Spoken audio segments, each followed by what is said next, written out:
반갑습니다. 오늘 성탄절 예배로 우리가 하나님 앞에 예배를 드립니다. 이 세상에 많은 사람들이 이 날을 기뻐하고 즐거워하지만 그 누구보다도 우리 예수님을 믿는 사람들은 이 날을 인해서 우리가 더욱더 감사하고 기뻐할 수 있는 그러한 날이 아닌가 생각이 됩니다. 우리가 성탄절만 되면 신문, 방송, 모든 방법을 통해서 모임을 통해서 우리가 가난한 이웃 또 불쌍한 이웃을 돌아볼 수 있도록 모금도 하고 또 신문에 보면 우리가 그런 일을 하기도 했습니다만 노숙자나 어려운 이를 위해서 잠바나 또 슬핑백이나 또 블랑켓이나 이런 것을 나눠주는 그러한 일들을 많이 합니다. 딱 이맘때가 되면 늘 그런 일들이 더욱더 많아졌던 것을 기억을 합니다. 그런데 그러한 일들 속에서 우리가 혹시라도 오해를 하지 않을까 하는 마음으로 말씀을 드립니다. 우리 예수님이 이 땅에 오신 것은 가난하고 못살고 헐벗고 굶주린 그런 사람들을 구원하고 그런 사람들에게 먹을 것을 주고 또 살만한 모든 필요한 것을 주시기 위해 오신 분이 아닙니다. 우리가 보통 그러한 일들을 많이 하니까 예수님이 그러한 일을 하기 위해서 오신 것으로 우리가 혹시라도 오해하지 않을까 싶어서 말씀을 드립니다. 그러한 일은 우리가 이웃을 돌아보는 우리의 사랑, 우리의 봉사의 정신으로 하는 것이지 예수님이 이 땅에 오셨기 때문에 그 성탄절의 의미가 그러한 것으로 나타나서는 아니 된다라고 하는 겁니다. 예수님이 이 땅에 오신 것은 가난한 사람뿐만 아니라 이 세상의 모든 사람들의 구원을 위해서 이 땅에 오신 거예요. 부자가 이 날을 인정받지 못하고 부자들은 당연히 다 줘야 되고 하는 그러한 날이 아니라 부자건 가난한 자건 또 높은 데 있건 낮은 데 있건 그 모든 사람을 위해서 오신 예수님을 찾는 바로 그러한 날이라고 하는 사실을 우리가 분명히 기억해야 될 줄로 압니다. 지난주에 흔적 지우기라고 하는 제목으로 말씀을 드렸는데 바로 그러한 일에 그러한 봉사에 우리가 너무 열심을 내다 보면 요즘은 그러한 일도 그래요. 봉사를 하되 예수님 얘기는 하지 말아달라. 우리가 주는 도움은 받지는 하겠으나 예수님 얘기는 하지 말라 라고 부탁하는 데도 있습니다. 또 얼마 전에 동부에 있는 한 그 교육부에서는 아마 한국 사람인 것 같아요. 라스트 네임이 킴인 거 보니까 교육부 구장이 이 성탄절을 크리스마스라고 말하지 말고 학생들에게 크리스마스라고 말하지 말고 그냥 뭐라 그러죠? 그냥 경축하는 명절로 이야기를 하라고 그렇게 얘기를 했다고 하는 일도 신문에서 봤습니다. 바로 이 성탄절의 의미 또 이 날을 지키는 우리 기독교인 자세가 어디에 있어야 되겠느냐라고 하는 그러한 말씀을 한번 드려보는 겁니다. 바로 오늘날 우리의 신앙 환경이 우리가 오늘 봉독한 이 말씀처럼 예수님이 이 땅에 오셨을 때의 환경과 별반 다르지 않다. 조금 나면 나을까요? 별반 다르지 않다라고 하는 것을 우리가 보게 됩니다.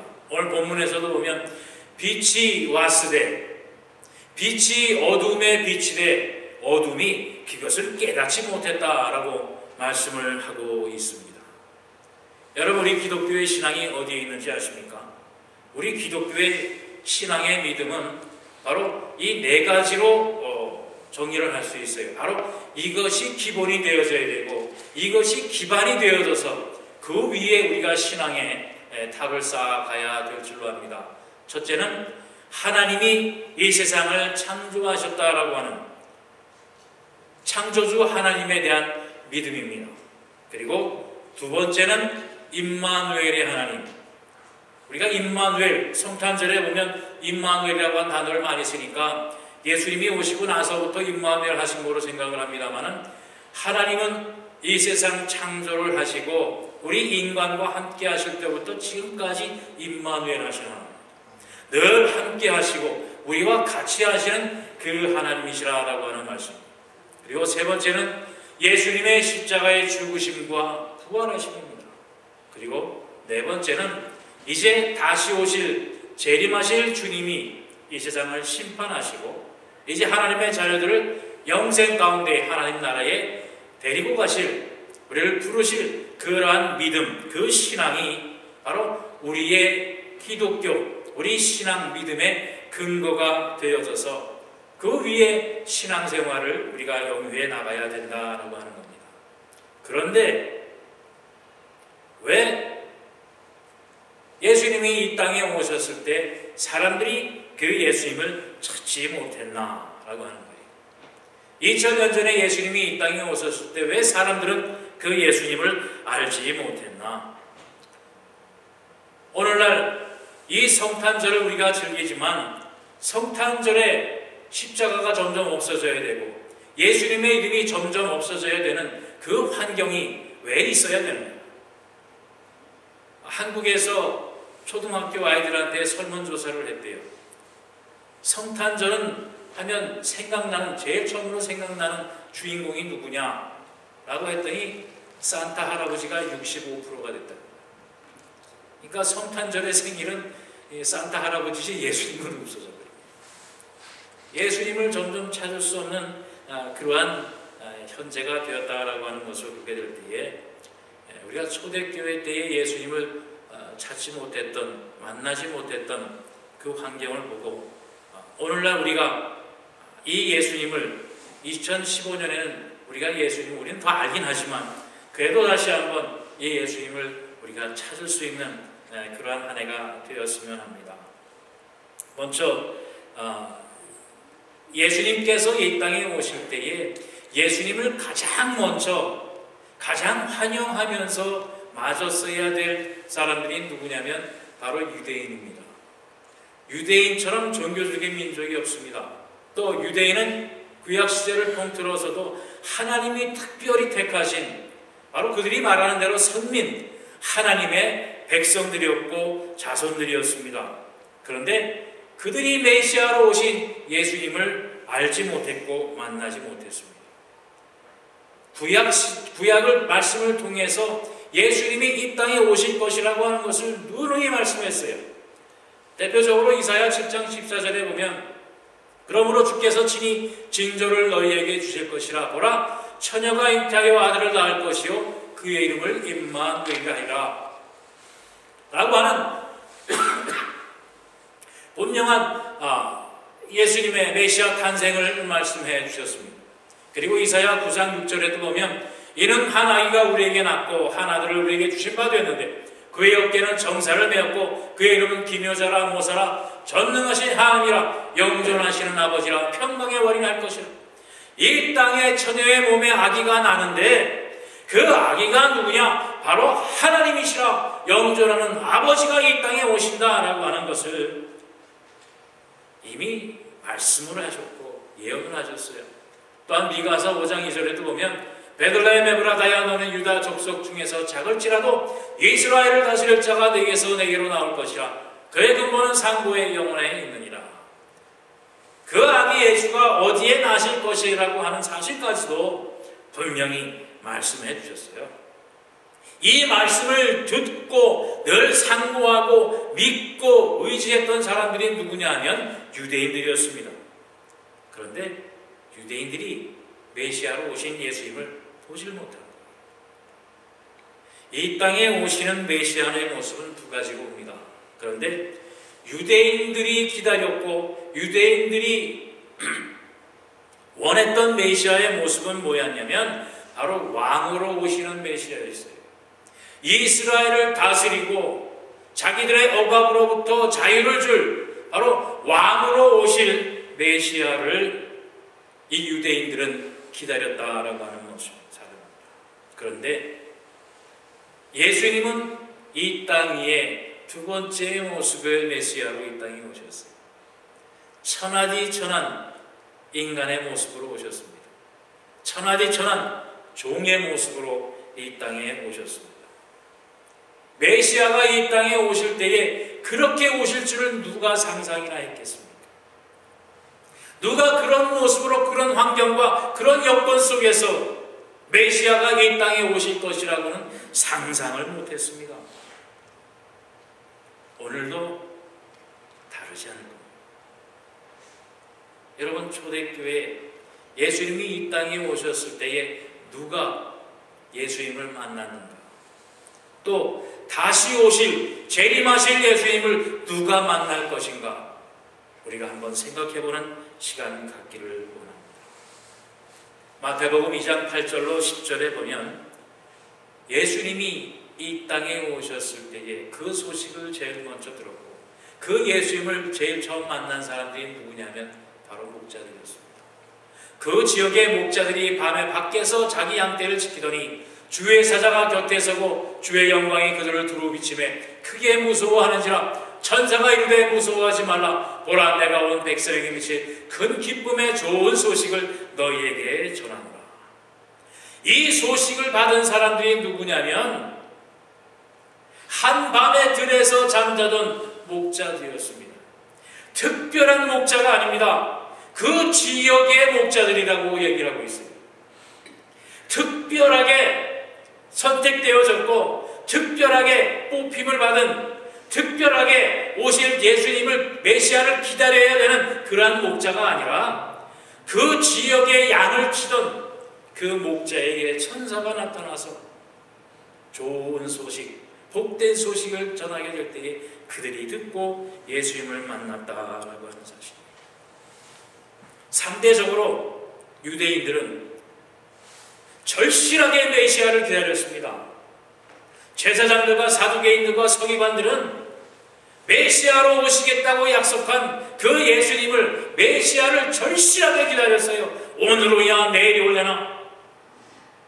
그런데 그들은 이 땅에 오신 그 메시아의 소식을 전혀 들을 수가 없었습니다.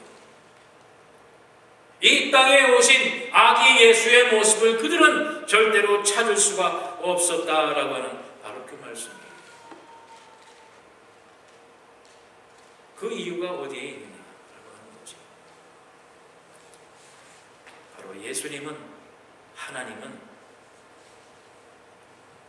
마음이 가난한 자, 생활이, 삶이 가난한 자가 아니라 심령이 가난한 자예요. 정말 그 마음에 겸손함으로 주님을 찾는 바로 그들에게 주님의 소식을 전해주실 때에 그들이 그것을 듣고 기뻐한다는 사실입니다. 두 번째로 예수님은 이 땅에 어떻게 오셨는가라고 하는 거예요. 어떻게 예수님을, 어디서 목자들은 예수님을 찾았는가. 마태복음 2장 11절로 12절의 말씀에 보면 메시아이신 예수님이 이 땅에 오실 때 어디에서 그 예수를 만나느냐. 오늘 다윗의 동네에 너희를 위하여 구주가 나셨으니 곧 그리스도 주시니라. 너희가 가서 강보에 쌓여 그 위에 누워있는 아기를 보리니 이것이 너희에게 표적이 되리라.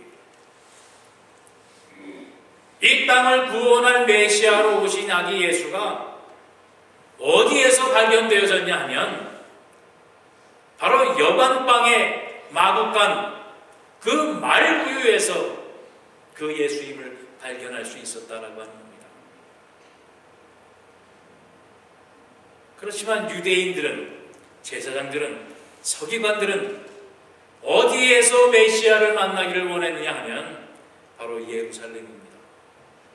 예루살렘 성전에서, 왕궁에서 오실 메시아를 그들은 기다렸다고 하는 사실이에요. 그러나 예수님은 아무도 찾지 아니하는 여관의 한 뒷덩이에 있는 마구간에 교토 말구유에 강보에 쌓여서, 강보라고 하면 뭐 좋은 봉을 같지만 포대기입니다. 포대기, 그냥 질끈 동여매는 그 포대기에 쌓여 있는 바로 그 모습으로 이 땅에 보이셨다라고 하는 바로 그 말씀이에요.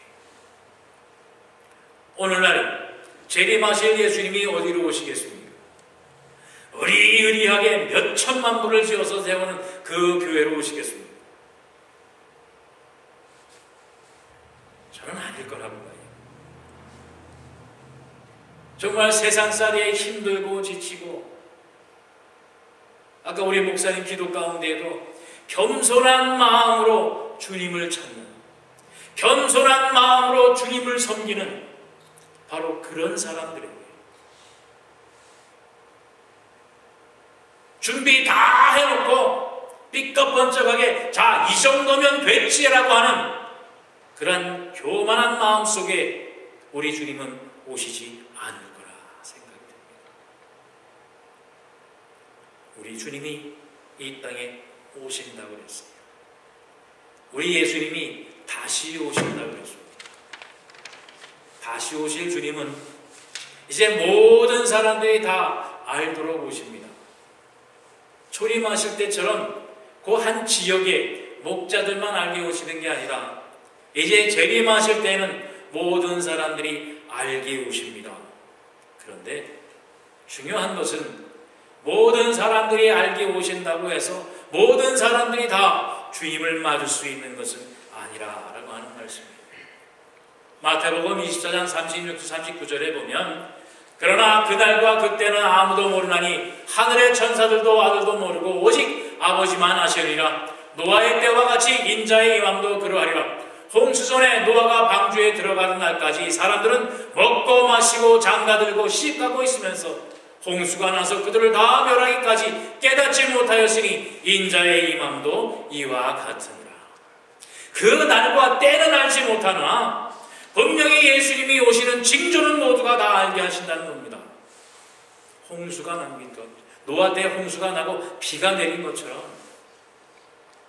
모든 사람들이 알게 하게 되지만 바로 그 오실 주님을 맞을 수 있는 사람들은 다가 아니라는 말씀입니다. 마태복음 24장 40절부터 41절 말씀에도 보면 그때 두 사람이 밭에 있음에 한 사람은 데려가고 한 사람은 버려둠을 당할 것이요. 두 여자가 맷돌질을 하고 있음에 한 사람은 데려가고 한 사람은 버려둠을 당할 것이라. 그러므로 깨어있으라. 어느 날에 너희 주가 임하는지 너희가 알지 못하라.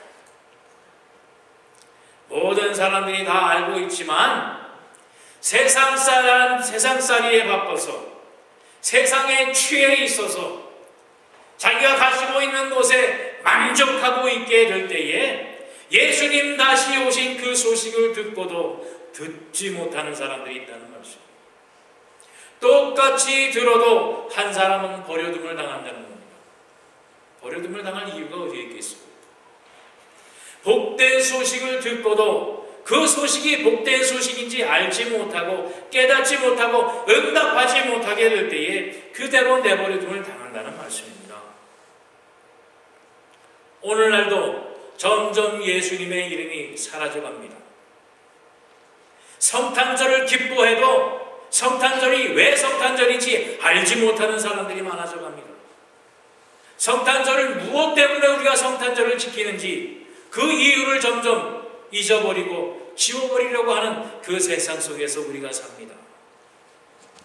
우리가 이런 때일수록 더욱더 예수님의 이름을 높이 우리가 불러야 될 것입니다. 빛이 어두움에 왔을 때 어두움은 깨닫지 못하고 어두움은 도망가지만 빛으로 오신 그 빛을 영접한 우리들이 이 생명의 빛이 되어서 어두움을 물리치자는 게 아닙니다. 어두움 속에서 우리의 빛을 밝히자는 겁니다. 이 십자가의 빛이 여기에 어떤 것보다도 밝은 것처럼 이 빛이 저 구석구석까지 다 비춰서 다 똑같이 환하게 만들진 않습니다. 그러나 눈에 제일 먼저 들어오는 것이 이 십자가의 빛인 것처럼 여러분 이 땅에 오신 생명의 빛, 그 빛은 태초에 하늘에 계셨던 빛입니다. 그 빛이 이 땅에 인간의 모습을 가지고 오신 날이 성탄절입니다. 바로 그 성탄절을 통해서 예수님을 영접하는 자가 하나님의 자녀되는 권세를 주셨습니다. 오늘 이 성탄절을 통해서 예수님을 찾으시기 바랍니다. 점점 흔적을 지워가는 이 세상 속에서 더욱더 예수님의 이름과 예수님의 십자가와 예수님의 발걸음을 찾는 여러분이 되셔서 오늘 본문의 마지막 절과 같이 하나님의 자녀가 되는 권세를 가지고 오늘 정말 마음껏 예수님의 생신을 즐거워하고 기뻐하고 감사하는 우리 한일년 재단이 되기를 주님의 이름으로 축원드립니다. 기도하겠습니다. 하나님 감사합니다. 하나님 감사합니다. 우리를 위해서 이 땅에 정말 종의 모습으로 오셨고 비천한 자리에 오셨고 아무도 환영하지 아니하는 모습으로 오셨음을 감사합니다. 그 예수님을 오늘 우리가 만나게 하심을 감사합니다. 그 오신 주님의 생신을 우리가 기뻐하고 감사하고 하나님 앞에 영광 올리며 경배드릴 수 있도록 복 주신 은혜를 감사합니다. 아버지여, 예수님으로 인하여 이 빛으로 오신 주님으로 인하여 우리가 하나님의 자녀가 되는 권세를 주신 그 은혜를 감사하며 예수님의 이름을 높이 올리는 우리 한일연재단의 모든 성도들의 오늘 성탄절이 되게 하여 주옵소서. 감사드리며 예수 그리스도의 이름으로 기도하옵나이다.